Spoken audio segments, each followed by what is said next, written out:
This is my 2006 Porsche Cayenne Turbo S. I've had it for 6 months, I've serviced it, I've taken it off-road, but it's also been broken for half that time.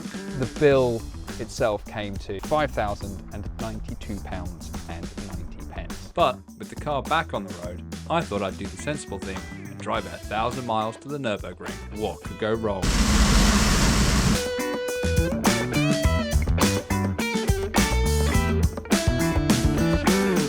We are successfully onto the tunnel. It is almost 5:30 in the morning. I managed to get on. I didn't scrape any of my alloys, which is good because, you know, last time I came on the tunnel, I scratched the absolute crap out of them. So really good considering I spent all that money getting these refurbished. The plan is hopefully just drive off and drive straight to the Nurburgring. It's about sort of 4 hours, so I should be able to do that with one stop. And hopefully I shouldn't need to fill up with fuel because at the moment the car is showing a range of about sort of 515 miles, which I think is pretty good for a vehicle this size. And I bet we can stretch that out a little bit further as we do some kind of longer, sort of more consistent driving. So I'm excited, I'm nervous-sighted. We've got a long way to go today. I'm really looking forward to getting to the Nurburgring because I've not been there for 2 years. Hopefully everything is going to run okay, but we'll just have to see how things go. All right, we are officially in France. What have I got myself in for? I'm in France on my own. Slightly scared. The cool thing is I can update the speedo to kilometers per hour. So I've also updated the range to 820 kilometers, which sounds much bigger than 500 miles. I'm only going to be in France for like the total of I think like half an hour because I'm going straight through into Brussels. Follow the signs on the A16 to Brussels. But it is a beautiful morning in France. The sun is rising, the sun is shining upon the Cayenne. I am in a lay-by in Maastricht, just taking a break because I've been driving for quite a few hours now. It's 11 o'clock local, so I've been driving for about 4 hours. I'm pretty tired. I'm about sort of 2 hours from just under from the Nürburgring, so I'm literally about to enter Germany. So I just wanted to take a quick break, have some fabulous snacks here. And definitely have some Red Bull because Lord knows I am tired, but making good progress. Cayenne's been fine. I've not been pushing it, and so far no issues at all, which is fantastic. And I've managed to get so far about 25.3 miles to the gallon, which I think is pretty good. Got about sort of just over half a tank of fuel left, so I'll need to pick up some fuel at some point, but I'll probably just wait till I get into Germany. And then just get it all sorted then. Oh, here's a long drive. It's making me slightly concerned about the drive back. At what time I'm going to have to leave on Wednesday morning because I've got a 4 o'clock-ish tunnel. So I'll need to probably get up pretty early to get that done, which is going to be a fun one. But that is going to be the plan. But for now, it's have this food, sync everything, and then get on the road to Germany, and then have a proper stop at the Nürburgring because I think the session is booked for like 4 o'clock, and I'm looking to get there around sort of 1-ish. So that way it gives me a good sort of major amount of downtime before getting on the Nürburgring. Maybe have a nap, that sort of thing. So that's the plan. I would give you some B-roll of this lay-by, but it's utter ponk. There's something about Belgian roadside toilets that are just, I feel, pretty unique. They're just utterly grim. The last couple that I've stopped at, just the things I've seen, man. The things I've seen. They have not helped me on my journey. But I will be leaving Belgium soon, which I'm going to be very happy about, and entering Germany, which should have hopefully cleaner toilets and stuff from there. Anyhow, right, I need to get my head back in the game and get back on the road to the Nürburgring. So I think we're now in an unrestricted section. All right, well that's 100. That's 110. I'm getting a lot of buffeting. But because I'm going faster, the car has automatically lowered itself down for better and improved aerodynamics. There's a lot of wind noise at 110. I don't think I want to go any faster than 110. The amount of movement from the crosswind and just the general wind, yeah, it's a little bit scary. 100's fine. 110 is getting a bit questionable. I think any faster than that, no thanks. Not in this thing anyway. If I was in a car that was lower to the ground, maybe. But 110 is fine in this 2.5 ton SUV. That's okay to me. The Cayenne had been really good on this journey. It feels like this is the journey that the Cayenne was really designed for. Hundreds of miles in a single day in absolute comfort. I didn't feel a single ache or twinge or anything. I was so impressed with the Cayenne. It was just absolutely smashing this journey.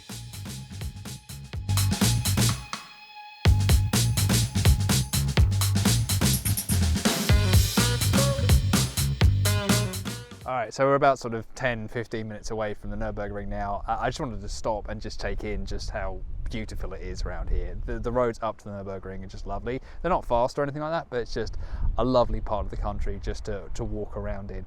And it's nice just to be able to stretch the old legs and get some vitamin D, because I've been sitting in this car all day. So it's nice to be able to just stand outside and look around. And yeah, so far we've made it to sort of, I don't know, base camp? I don't know. We're basically essentially halfway through the journey now. Well, actually, no, we're not. When we get to Stuttgart, we'll be halfway through the journey. So we're a quarter of the way through the journey. But this is a big stage, you know. I wasn't too sure if this thing would actually even make it to the Nürburgring, let alone get there and back. So so far, the Cayenne has done really, really well. Proud of this car. In spite of its, you know, financial failings, it has been an incredibly comfortable way to get to the Nürburgring, because, you know, I'm tired, but that's because I didn't get much sleep last night. It's not because this car is uncomfortable to drive long distance. You know, there's a big difference from, you know, a lack of sleep versus a car that's tiring to drive, and this is not tiring to drive. I've really been cruising sort of 65 miles an hour, a couple of blips up to 110 in Germany where the laws allow. But most of the time I've just been cruising, and, you know, 25 miles to the gallon, it's not great, it's not awful. It's kind of what I expected for this drive. And who knows, maybe I might be able to get even more economical as we get along. But I think for now, 25 miles to the gallon out of a 4.5 litre V8 with twin turbos and 521 brake horsepower and 2.5 tons and as aerodynamic as a brick, that's not too bad. I'm happy with that. We've finally arrived at the Nürburgring. I'm here at Ring, which I'm really excited about. I've used them before about 2 years ago, and it was awesome. And it was actually in one of these, which is a Suzuki Swift Sport. But for this, I think last year they actually changed up to Mini Cooper S's. So 200 brake horsepower, Öhlins dampers, and I think just really well set up. I think should be absolutely a real riot out on the track. I'm taking a coach with me again, just because I haven't driven the Nürburgring for 2 years and it might be a bit wet, and it's certainly going to be very, very windy. So Jesus. So having someone in the car that actually knows what they're doing is probably a bit sensible. I did that last year, and I think you actually just get so much more out of the trip if you actually know what you're doing, know when to push, know when to hold back. All these sorts of things whilst you're building up your experience on the Nürburgring. This will be the 3rd or 4th lap I've ever done, so, you know, I'm still a complete amateur, you know, very much a rookie. So I'm going in always with that mentality of listen, be aware of your surroundings, and just get round. Don't worry about anything else. If you can get from sort of gantry to gate or gate to gantry and be in one piece, that's the perfect outcome. Everything else is secondary. So that's always been my focus when doing the Nürburgring. Really excited, as long as it doesn't rain. If it rains and it rains heavily, I probably won't do it, just because it's not really worth the risk, but we will see. But for now, I think my plan is just to walk around a little bit, because last time I was here, I didn't actually get to look around the Nürburgring at all. I had to basically kind of arrive, drive, leave, because I had to go back to the family, but I'm on my own, so I've got all the time in the world. So I'm going to do that, grab some food, just take in the sights, the sounds and smells, and catch up with you in a bit. The Nürburgring was really quiet. The last time I was here was in August 2022 and it was absolutely heaving, so it was really strange to see the place so empty. But taking a look at the weather, I guess it wasn't surprising. It was going to rain a lot. Heavy rain at the Nürburgring, that's not going to cause any problems, or safety issues, or potentially really expensive crashes. Oh well, let's go find out how I do. I'll be using a company called Nurburgring. They offer tricked out cars like the Mini Cooper S, Toyota Supras, Alpines, and even a Ferrari. Today I'll be using a Mini. The Ferrari will just have to wait until next time. Did you know a lot of people drive on the Nürburgring without any insurance? Most UK insurance policies specifically exclude the Nürburgring, so if you are unlucky enough to have a crash, you could be on the hook for thousands of pounds of damage, alongside having a broken car. It's why I like to use Nurburgring, as they have full insurance that covers track damage, recovery, and the vehicle itself. This is going to be an experience, holy shit. Yes, yes, it will be. Because I'm pretty sure at max we'll have 10 cars on track, at max. Yeah. You probably want to like travel at regular road speed if the road is good and it starts hailing, so yeah. You don't want to get like, you know, cancelled by the Nürburgring last minute or something like, hey, it's hailing.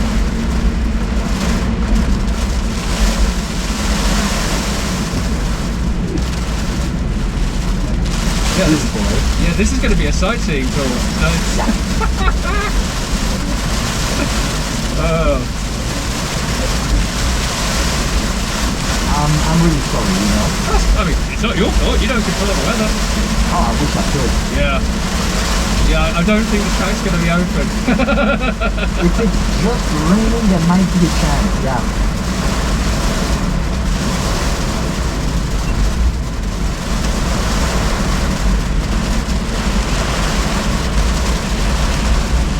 God, this is horrible. Yeah. This is Oh my days, the rain. I'm not prepared for this at all, so this is a bit spicy, but I mean, I'm committed. I might as well just try my best and just get round quickly, but yeah, absolute driving rain and snow would not be my preferred weather on the Nürburgring. and off we go. Alright. Alright, there we go, sir. I trust you. That makes one of us. Good man, good man. Excited? Oh yeah. Yeah. Nervous? No, last time I was terrified. Like the first lap was just white knuckle. So, I mean, I'm not excited about the rain. The rain is a bit scary. Let's go. The first lap on the Nürburgring in the wet. To go, I'll let you decide your pace. If we're coming in way too hot, I'll tell you, hey, this probably won't work. Yeah. And if we're going dangerously slow, I'll tell you, hey, Thomas, just, you know, pick it up a bit. The Nürburgring is absolutely soaked. No amount of practice on a Assetto Corsa or Gran Turismo or whatever driving simulator you choose would get you ready for this sort of experience. It's why I'm so glad I've got Mark in the car with me, showing you the right lines and just being an extra pair of eyes. Stay on the right, gently dab the brakes, swing it into the left, and now position on the left hand side of the track. Late turn in, yes, yes, that's good. Even though we're driving pretty slow round the Nürburgring, the Mini Cooper S is just such a fun thing to drive. It's just got really nicely weighted steering, the chassis is really well set up, and all the modifications that Nürburgring have done to it just feel absolutely awesome. You know, this is one of the things I really like about the Mini Cooper S's and Minis in general. It's just that they are fun to drive regardless of speed. Yeah, I think it would be quite cool to have a four-wheel drive one like the Clubman JCW that I used to have. I think that would be an absolute riot around the track. But even in the two-wheel drive Cooper S form, it's just an absolute blast. Transition to the left, brake, off the brakes, turn it in on the outside. Yep. Stay on the right. Now you're probably wondering why we're using the outside lines, because typically the inside line is normally a lot faster, but when it's raining, that line is going to collect all the water. So you need to use the outside line to make sure you've got the maximum amount of grip to be able to put the power down. We're also making sure not to touch any curbs or get any of the tyres onto the grass, because as soon as that happens, we're going to lose all grip and then go arse over tit into the arm curve. In, turn it in, gently dab the brakes, transition left, turn it in, transition right, speed is okay, And There's one benefit about using the Nürburgring when it's really raining. You get the track to yourself. I don't think I've seen another car use this track yet. So it feels like I've actually just got a private hire of the Nürburgring, which is just so cool. The next time we go here, it will be in peak summer, and you'll just be able to see the difference in that there'll be so much more traffic, accidents, yellow flags. But in this one, the track's all mine, so I'm just going to have fun and get around safely. it's harder driving, is it? Huh? It's harder to drive, eh? Yeah. Stay on the left. If we're good, off the power, no brakes. Stay on the left. Yeah. Nice outside lane. Yes. Doing good. Stay on the left. Speed is okay. Beautiful.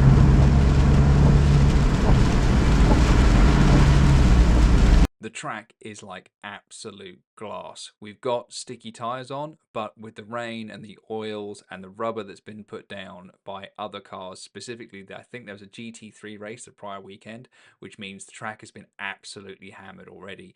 And this continues throughout the season as it gets more popular, more cars use it, and the track conditions essentially get worse and worse to the point where at the end of the season, it really needs to basically be relaid. So the safest thing to do is really just slow down and control your entry and exit speeds and just give yourself enough reaction time that if something does happen and you lose grip and your car starts going the wrong direction, you have just a little bit more time to react to it and get it back into control. Transition left. Brakes again, Thomas. Good. And swing it in on the left.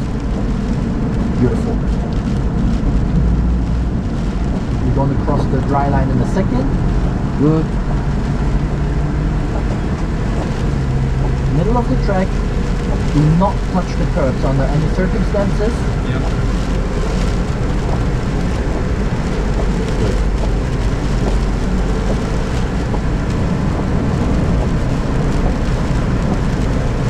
Gently lift the brakes.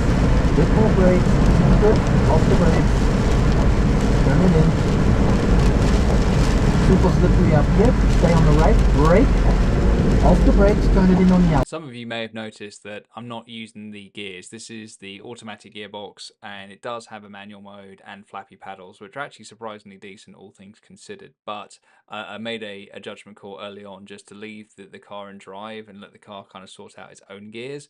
Just because, again, it's just one extra thing that I don't want to really concentrate on right now in these conditions. I think next time in the dry, totally into sport, into manual mode, and just, use the gears to have better kind of control on entry and exit speeds. But for now, I'm not really going fast enough for it to really have much benefit. Lift on and off the throttle. You don't want to do it too much because you unsettle the balance of the car. Yep. In a rear-wheel drive car, different story. Gently lift the brakes. Stay on the right. Yeah, speed is okay. Swing it in from the outside. Doing good. You stay on the right, Thomas. And stop braking now. Late turn in. Yes, sir. Doing great. Transition left. Swing it in on the outside. Okay. Brake on the right hand side. Sorry. No worries. Brake. We're coming in a bit steep. Yeah. Turn it in.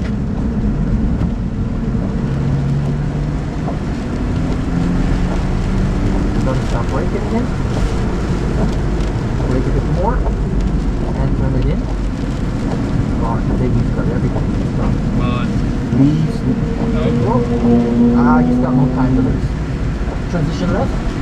On the very. And there's the first car that I've seen on this track, and it was a ring taxi, and I think that's a 911 GT3 RS. So understandable that they're going to be absolutely bombing it. And I think that's an important thing. Just get out of the way. Don't have an ego on the ring, because that's how you get yourself into an accident. Just if there's a faster car coming, just go over to the right, indicate right, and let them pass, because you need to be responsible for your safety, but also the safety of others. Good ball.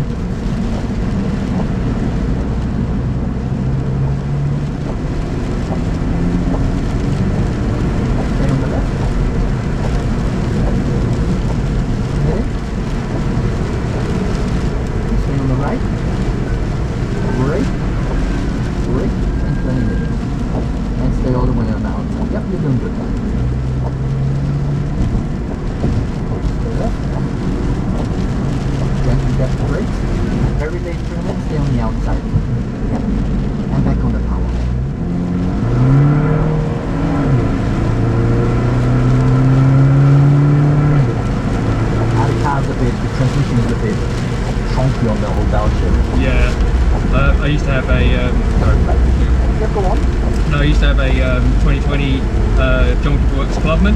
Okay. So the one with like 300 brake horsepower, 4-wheel drive. Stay on the inside. Yeah. You brake here.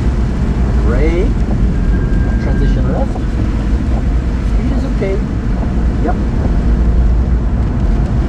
Keep it tight. Open up. Good, beautiful. I was the 2-liter engine as well, I think so, right? Yeah, 2 litre. So 300 brake horsepower was impressive. Yeah. Really dull sounding, Yeah, but unfortunately. fast and really grippy as well.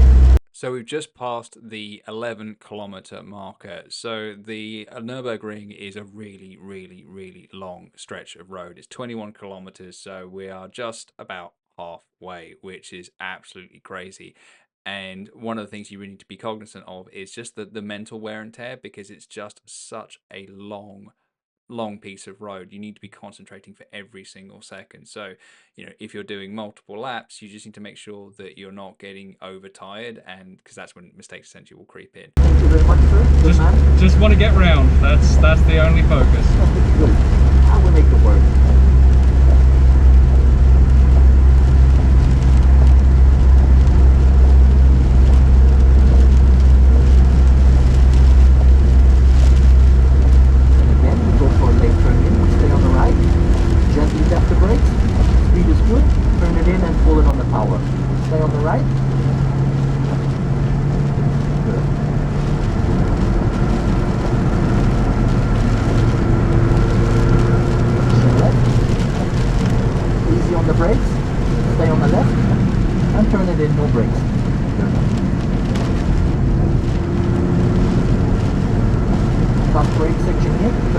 Transition right. Yeah, never in the brakes. Good. Transition left. Keep the speed. Very late turning on the outside. Yeah. Yeah. Easy on the gas. We'll have a bit of understeer here if we stay on the power. Open up the steering, up the hill.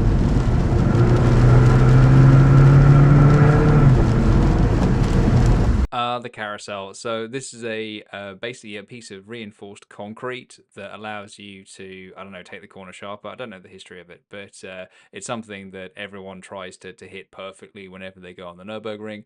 I don't think I actually managed to do that in any of my laps. I think I cocked it up each and every time. So I activate the traction control here, and it's a bit jiggly and a bit of a mess. It is possible to hit it smoothly. I have done it before, but just not this time. Outside, gently. Beautiful. Outside, close to the curb on the right, brakes, and swing it in. Transition left. You stay on the outside, you're doing good. One for the picture, you stay left, gently tap the brakes, you stay left, and swing it in. You're a good listener, I like that. Stay on the left. Well, there's no point having you in the car if you don't get listened to. Brake. Off the brakes, turn it on the outside. Stay on the right hand side, tap the brakes again, and turn it in on the outside. Turn it in, cross the track. Brakes, and turn it in again. Stay on the left on this. Brakes again. Brakes. Yep, on the outside. Beautiful. Just follow that radius. Tighten it up. Good. Now, start braking here. Brake. Off the brakes. Now we're coming up to what is locally called a YouTube corner, and this is where lots of people basically cook it into this turn and kind of go off and potentially hit the Armco, but also there's a big sort of gravel trap that can really trip people up as well and cause people to get stuck. So generally you'll find loads of people with cameras in this section just trying to hope for some drama or something like that. Stay on the right, Thomas. Go for the brakes again. Again, late turn in. Faster car coming.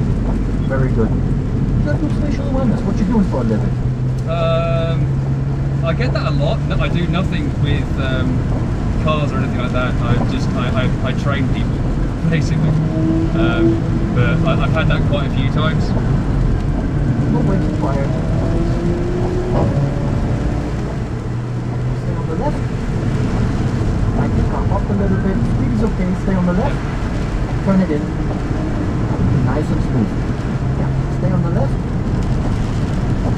But I Transition right. And turn left. Stay right. Turn in gently left. And one thing I really wasn't expecting on this track was debris. The wind has blown twigs, leaves, mud, and God knows what else onto the track. And so if your wheels touch that, then you're going to be in a heck of a lot of trouble. So again, you really need to keep your eyes open at all times, especially in these conditions. Stay on the right here. Good. Start braking. Transition to the left-hand side of the track. Beautiful, Thomas. All the way over. Late turn in. No brakes required. To the right. Smooth and precise turn in now. Oh man, beautiful hands. Good. Transition right. Brakes. Brakes. And dive it in close to the curb.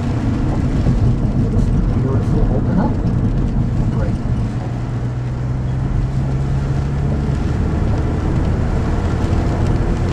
Get back on the brakes. Left hand side of the track. And that's another lap of the Nürburgring in the bag. And oh my days, that was really, really tricky. That was just so much harder than it looked. And yeah, okay, it definitely was slow, but at least it was safe and we got round. And I've learned an absolute ton about how to drive on the ring in the wet. So if that ever happens again, I've got just that experience to rely on, and I know that I can get around safely. But that's not the end of the Nürburgring content, because I have my first solo laps coming up in a future video. So don't forget to hit that subscribe button and that notification bell, and you'll be the first to know when that video drops.